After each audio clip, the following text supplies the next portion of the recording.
Ahem, cuy, udah tahun 2025 aja nih. Orang-orang pada berlomba bikin resolusi ya kan. Ada yang mau kaya, ada yang mau punya jodoh, ada juga yang mau fokus ngembangin diri dulu.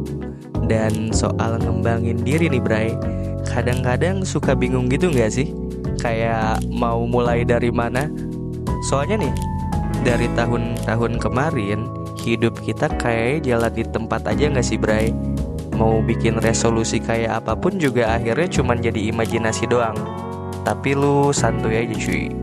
Gua udah rangkum langkah-langkah apa aja yang bisa lu lakuin biar tahun ini lu bisa bertransformasi jadi lebih baik.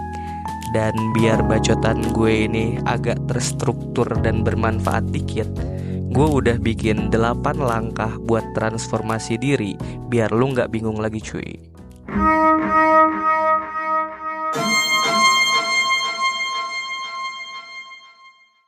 Mulai dari yang pertama, niat.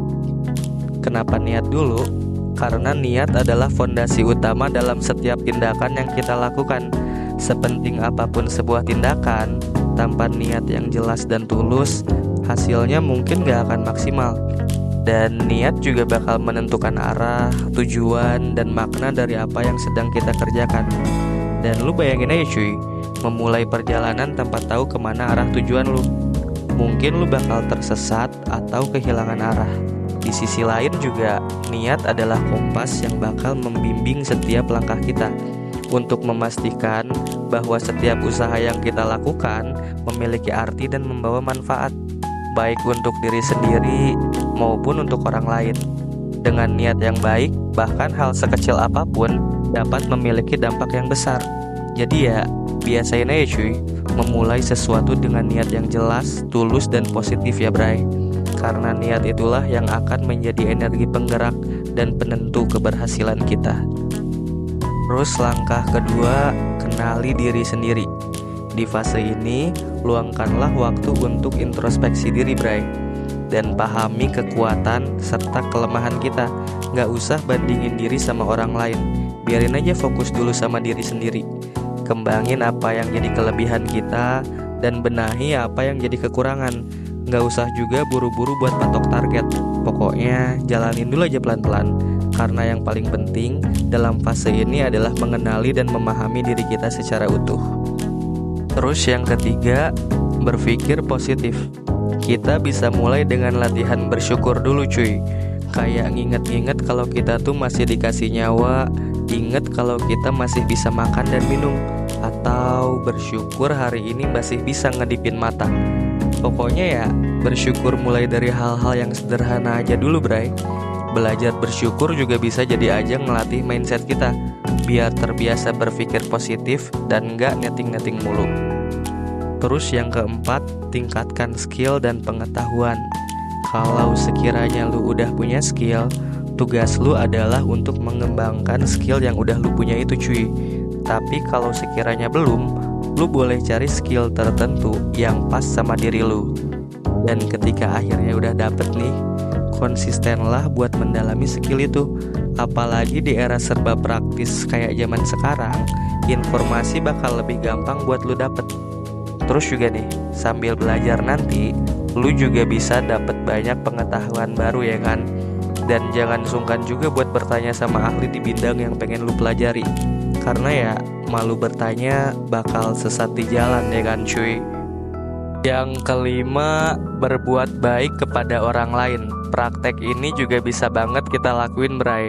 Soalnya ya, gak ada salahnya juga ya kan.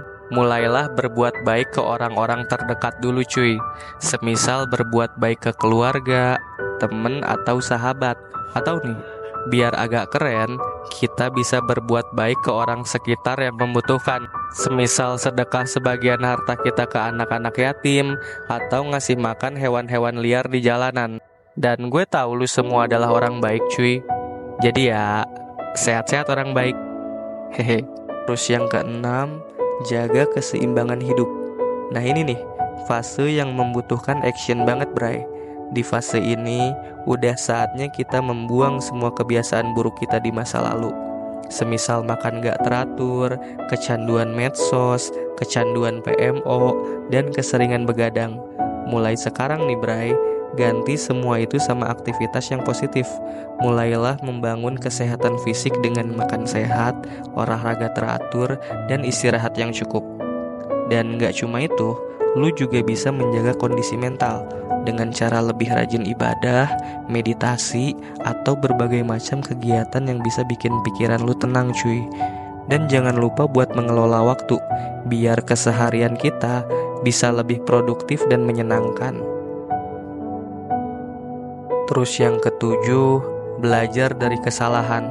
Walaupun yang namanya kesalahan itu bakal selalu ada, tapi jangan jadiin itu sebagai alasan buat patah semangat Bray. Justru jadikanlah setiap kesalahan sebagai peluang untuk tumbuh dan belajar. Jangan juga terlalu keras pada diri sendiri cuy. Maafkanlah diri sendiri atas semua kegagalan di masa lalu. Jadiin juga kesalahan itu sebagai pengingat, biar di masa mendatang kita gak ngulangin kesalahan yang sama. Langkah yang terakhir, disiplin dan konsisten. Terapkanlah kebiasaan kecil yang mendukung perubahan positif cuy. Misalnya nih, push up 10 kali sehari atau lari pagi seminggu 3 kali. Teruskanlah konsistensi ini meskipun menghadapi berbagai tantangan atau rasa malas. Ingat cuy, perubahan membutuhkan waktu dan usaha. Jadi ya, disiplin dan konsisten aja dulu. Masalah hasil, lu gak akan nyesel kok. Karena pada akhirnya, menjadi pribadi yang lebih baik bukan berarti harus sempurna. Nikmatin aja dulu prosesnya. Hargai juga setiap langkah kecil yang lu ambil. Lakuin terus secara konsisten, dan pada akhirnya nanti lu bakal nikmatin hasil dari usaha transformasi diri ini. Oke Bray? Dan mungkin segitu aja sih dari gua. Semoga ya bacotan gue ini bermanfaat cuy. Sorry juga kalau video ini gak terlalu informatif, dan makasih banget kalau lu udah nonton sampai titik ini. Karena berhubung gue udah kebelet berak, jadi ya gue Vendetta. Semangat ya cuy. Dadah.